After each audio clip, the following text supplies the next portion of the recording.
Bismillahirrahmanirrahim. Alhamdulillah wassalatu wassalamu ala Rasulillah sallallahu alaihi wasallam wa ala alihi wa sahbihi ajma'in. Amma ba'd. Saudara-saudari yang dikasihi sekalian, Assalamualaikum warahmatullahi wabarakatuh. Alhamdulillah, kita banyak bersyukur kepada Allah Subhanahu wa taala. Pagi hari ini kita masuk di dalam 3 ayat yang ada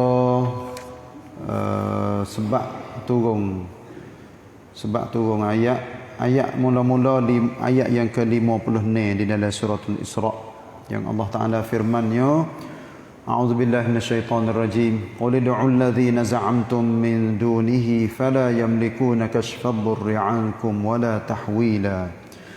Maksudnya, katakanlah wahai Muhammad kepada kaum musyrik, serukanlah orang-orang yang kamu dakwa boleh memberi pertolongan selain dari Allah, maka sudah tentu mereka tidak berkuasa menghapuskan bahaya daripada kamu dan tidak dapat memindahkannya. Saya baca di dalam sebab boleh turun ayat hak bahasa Melayu lalu dah. Ni bahasa Melayu Indonesia ni. Dalam suatu riwayat dikemukakan bahawa segolongan manusia menyembah jin. Kemudian bangsa jin memeluk agama Islam. Walaupun demikian, sebahagian orang tetap menyembah jin, maka Allah menurunkan ayat ni, iaitu ayat 50 ni sebagai kecaman terhadap orang-orang yang menyembah pada sesuatu yang tidak berdaya menolong mereka. Ni panak-panak jawab mari, iaitu Allah suruh Nabi manusia hendak semua tokong, semua berala, semua jin, semua syaitan, semua kata cuba mau buat mari dalil ataupun bukti kekuasaan tokong mu dan sebagainya. Sebab itulah ayat ni turun, sebab adanya manusia apa yang hendak sembah gatu, sembah gani dan sebagainya. Mari ayat yang ke 59. Allah Ta'ala firman, وَمَا مَنَعَنَا أَن نُرْسِلَ بِالْآيَاتِ إِلَّا أَن كَذَّبَ بِهَا الْأَوَّلُونَ وَآتَيْنَا ثَمُودَ النَّاقَةَ مُبْصِرَةً فَظَلَمُوا بِهَا وَمَا نُرْسِلُ بِالْآيَاتِ إِلَّا تَخْوِيفًا. Dan tiada yang menghalang kami dari menghantar turun mukjizat-mukjizat yang mereka minta itu, melainkan kerana jenis mukjizat itu telah didustakan oleh kaum-kaum yang telah lalu. Dan di antaranya kami telah pun memberikan kepada kaum Samud unta betina sebagai mukjizat yang menjadi keterangan yang nyata, lalu mereka berlaku zalim kepadanya. Dan biasanya kami tidak menghantar turunnya mukjizat itu melainkan untuk menjadi amaran bagi kebinasaan orang-orang yang memintanya kalau mereka tidak beriman. Ni Tuhan ayat ni hubungnya dengan apa? Mukjizat nabi-nabi. Sebab apa? Sebab orang-orang zaman dulu dia cabar nabi. Bukan Nabi Muhammad saja dak, bahkan semua nabi. Kalau dia mau jadi rasul sungguh, cuma waktu baik. Dalil mung, bukti mung, katanya mau jadi rasul sungguh, wari mukjizat, hak pelik-pelik. Tapi Allah Taala dia izin kepada nabi hanya beberapa perkara ya boleh waktu baik mukjizat. Sebab tu dia tahu katanya manusia ni pandang dalih dengan mulut saja. Tak beriman tak kalau dia waktu baik mukjizat benda pelik-pelik, tengok pak duk mata. Tengok depan sama depan lalu dah boleh tengok mukjizat, tak beriman juga. Supaya Nabi Musa pada zaman dahulu, puak-puak Bani Israel siapa kau minta dengan Nabi Musa, "Hei Musa, aku nak beriman dengan Allah." Siapa kau nak tengok Tuhan duk depan cokoh. Masya-Allah, Nabi Musa ayat katanya benda ni benda besar nah ni puak-puak mau minta. Tak ada biasa lagi orang minta lagu ni atas muka dunia. Boleh ke aku nak minta wi Allah Taala flow depan mari wi puak mu boleh tengok. Ni puak-puak Bani Israel minta, puak musyrikin Mekah tak biasa minta dengan Nabi. Nak tengok Tuhan depan sama depan. Tapi Bani Israel pada zaman dulu dia minta lagu tu. Lepas tu di zaman Nabi Muhammad ni banyak yang pok-pok musyrikin Mekah minta nak jadi mukjizat gatu gani dan sebagainya. Cuba kita tengok sikit sebab boleh turun ayat ni. Dalam suatu riwayat dikemukakan bahawa orang-orang Mekah meminta kepada Nabi Muhammad sallallahu alaihi wasallam agar gunung Safan dijadikan emas. Ya. Jadi emas, staka. Dan gunung-gunung Mekah diratakan dijadikan ladang untuk bercocok tanam mereka. Berkatalah Jibril kepada Nabi Muhammad sallallahu alaihi wasallam, apakah engkau akan menangguh permintaan mereka atau meluluskannya? Ni padahal Jibril ya tahu katanya Nabi Muhammad ni nak tunjuk mukjizat ataupun nak minta apa-apa dengan Allah, ceraklah dengan izin Allah. Jibril tanya, Nabi nak tangguh ke kau nak buat selalu? Puak-puak dia duk minta, puak-puak kafir Mekah duk minta. Sekiranya engkau meluluskannya dan mereka tetap kufur, tentu mereka akan dibinasakan sebagaimana dibinasakan umat-umat dahulu. Ni tengok. Jibril ya sayang kepada Nabi lagi. Bukan sayang kepada orang kafir itu sangat, sayang kepada Nabi. Sebab apa? Kalau dia waktu bik mukjizat dah, puak-puak dia tak beriman. Turun bala lalu gom atas bumi Mekah.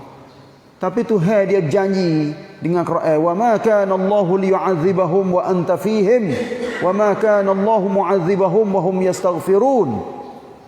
Ni Tuhan janji dalam Quran, Allah tidak akan buat turun bala sama sekali selama mana mung Muhammad duduk sekali dengan puak-puak mereka.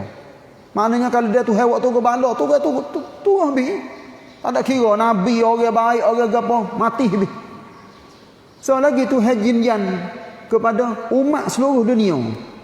Umat seluruh dunia ni maknanya umat Islam lah. Wa ma kana Allahu mu'adzibahum wa hum yastaghfirun.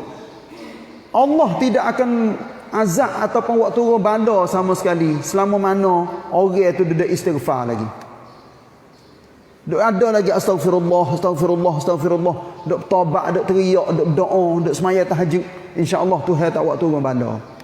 Tapi kalau dia turun bala juga, ini tak ada arah. Allah Ta'ala ya tentu siap dah. Dia janji kepada manusia ni. Janji dengan Nabi tidak akan buat turun azab ataupun bala selama mana Nabi duduk sekali dengan orang ramai. Walaupun jahat karuk manusia sekalipun. Supaya juga Nabi yang mati dah. Tapi saki baki daripada hak Tuhan janji masih lagi tetap di dalam Quran, iaitunya Tuhan tidak akan azab selama mana manusia ada istighfar. Sebab tu penting benar istighfar. Astaghfirullah ataupun astaghfirullah wa atubu ilaih. Astaghfirullahal azim alladzi la ilaha illa huwal hayyul qayyum wa atubu ilaih. Kalau nak tengok kepada manusia buat dosa hari-hari pada peracur habis. Pada peracur semua manusia atas muka bumi. Sebab tu Tuhan ayat beberapa ayat. Salah satunya ayat akhir sekali dalam surah Fatir yang Allah Taala firman-Nya, walau yu'akhidullahu an-nasa bima kasabu ma taraka 'alaiha min dabbah. Kalau sekiranya Tuhan yang buat kira nak balas semua manusia hak dok buat dosa atas muka dunia, ma taraka 'alaiha min dabbah. Nasaya Allah Taala tak tinggal walaupun seekor manusia hak dok gerak atas muka bumi, dok berjalan, dok makan, dok apa, tak tinggal sahabat. Waktu bala habis. Walakin yuakhiruhum ila ajalin musamma.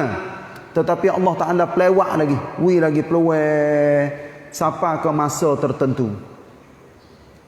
Ada lagi boleh taubat, boleh insaf, boleh istighfar. Itulah keadaan manusia. Alhamdulillah. Nabi jawab lagu mana? Jawab kepada Jibril. Nabi menjawab bahawa beliau akan menangguhkannya. Maknanya aku tak say waktu baik lagi mukjizat. Belalah puak-puak Mekah duk minta. Sia malai, gotu goning duk ta. Perasaan Nabi tu berasa habis cekak. Apa ni puak-puak ni duk minta mukjizat pelik-pelik. Tu gitulah. Maka Allah menurunkan ayat 59 ni. Nah, sebagai peringatan terhadap Nabi bahawa kalau mereka diluluskan permintaannya akan tetap kufur kepadanya. Duduk Baitullah juga. Tak ada berimej walaupun sore. Tu orang hak kafir yang Allah Taala royak di dalam ayat Quran, innal ladzina kafaru sawa'un 'alaihim a anzartahum am lam tunzirhum la yu'minun. Orang hak sudah pun Allah Taala tetap dah kafir. Sama ada mung bui amare ataupun mung tak bui amare, pok-pok dia tidak akan berimej. Ni Tuhan koci dah pitu hati. Pok-pok apa saing hak tak say berimej kepada Nabi, kepada Allah Subhanahu Wa Taala. So lagi ayat yang ke 90. Allah Taala firman, kita baca sekaligus lalu dah. Sebab boleh turun ayat 3 tu ada. Allah firman-Nya, wa idh qulna laka inna rabbaka ahata bin nas wa ma ja'alna ar-ru'ya allati araynaka illa fitnatan lin-nasi wash-shajaratal mal'unata fil Qur'an wa nukhawwifuhum fama yaziduhum illa tughyanan kabira. Dan ingatlah tatkala kami wahyikan kepadamu wahai Muhammad bahawa sesungguhnya Tuhanmu meliputi akan manusia dengan ilmunya dan kekuasaannya. Dan tiadalah kami menjadikan pandangi pada malam Mi'raj yang telah kami perlihatkan kepadamu melainkan sebagai satu ujian bagi manusia. Dan demikian juga kami jadikan pokok yang dilaknat di dalam Al-Quran dan kami beri mereka takut dengan berbagai-bagai amaran, maka semuanya itu tidak menambahkan mereka melainkan dengan kekufuran yang melampau-lampau. Ini sebab tu kita bila kita dengar ayat Quran, dengar makna Quran ni, kita kena wi jadi nakak lalu dalam otak kita. Tu barulah kita ngaji ke apa-apa pun cepat. Nah, dalam sebab boleh turun ayat ni, dalam suatu riwayat dikemukakan bahawa setelah Rasulullah sallallahu alaihi wasallam diisrakan, Rasulullah ceritakan kejadiannya kepada segolongan kaum musyrikin Quraisy, akan tetapi mereka mengejek dan memperolok-olokkan, bahkan mereka meminta bukti, iaitu meminta dalil. Lalu Nabi SAW menerangkan ciri-ciri Baitul Maqdis. Nabi royak Baitul Maqdis di Palestin macam mana padahal Nabi tak biasa pergi, belum pada tu. Tapi Nabi bila pergi dah, Nabi royak orang biasa pergi, dia gambar katanya, oh macam tu Baitul Maqdis. Nabi royak nah ciri-ciri Baitul Maqdis dan apa? Dan juga menceritakan apa? Kafilah yang dilaluinya. Kafilah ni maknanya satu kumpulan orang duduk menego, dia duduk jalan di tengah-tengah jalan pada waktu tu. Nabi dah jumpa, Nabi tengok sebab Nabi naik borok. Nabi dah tengok. Nabi mari royak kepada puak-puak kafir yang duduk di Mekah pada hari berikut selepas daripada Nabi turun daripada langit. Berkata Al-Walid bin Al-Mughirah. Ni huaco yang Allah Ta'ala royak di dalam Quran. Tak ada royak nama dia, tapi royak sifat dia. Dharni wa man khalaqtu wahida. Ni Tuhan royak katanya, tak apa. Aku nak cara sendiri. Orang yang nak duduk dalam neraka sore ni Al-Walid bin Al-Mughirah ni pak kepada Khalid bin Al-Walid ni, pak kafir tapi anak dia menjadi panglima perang di dalam Islam. Masya-Allah. Walid bin Al-Mughirah, dia katakan orang ini tukar sihir. Ya Al-Walid ni orang tua dah. Ya orang tua tekah Nabi jadi Rasul duduk di Mekah tu, dia umur 80 lebih kata dalam sejarah ayat tu. Ya orang 80 lebih.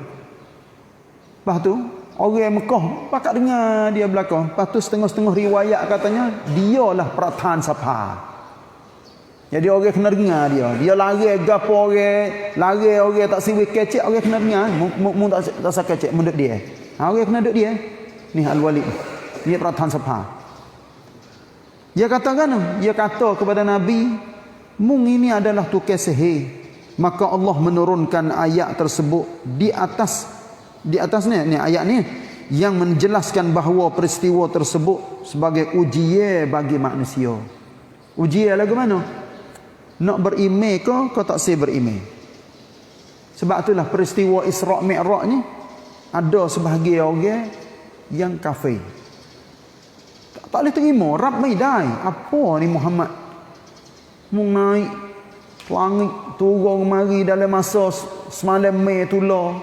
Masya-Allah. Ni wujud dah kita hidup di zaman belakang pada Nabi Muhammad ni kita berimej. Wallah alam, saya dak mikir sehari masa saya dak baca-baca dalam tafsir.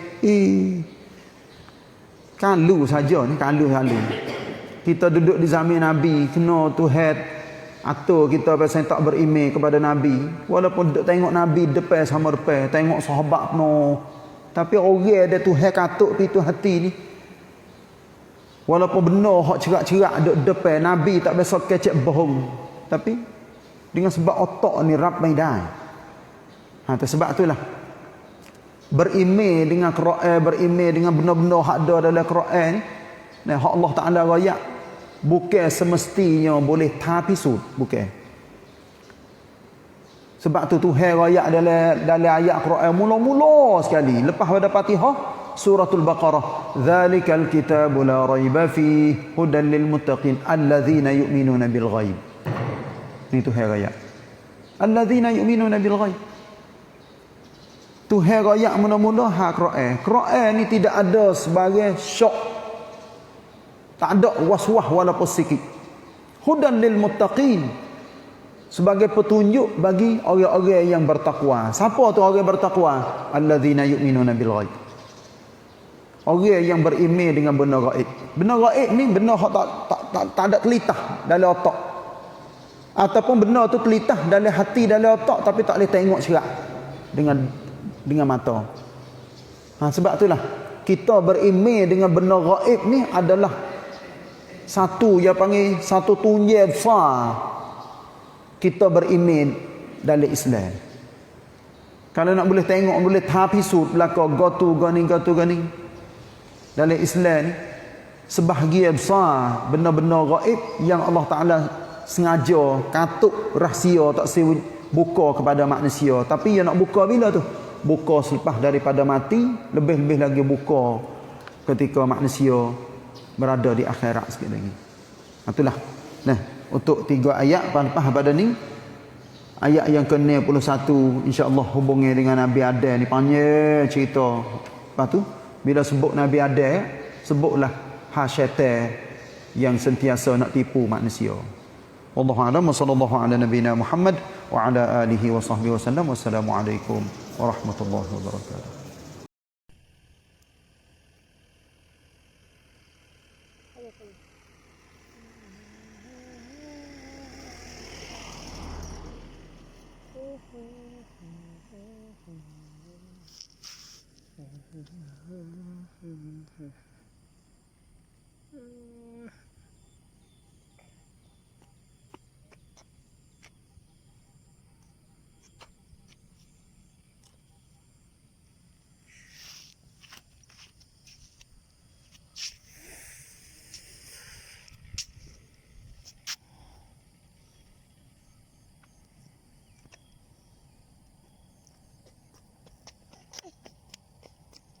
Misalnya laba, enggak.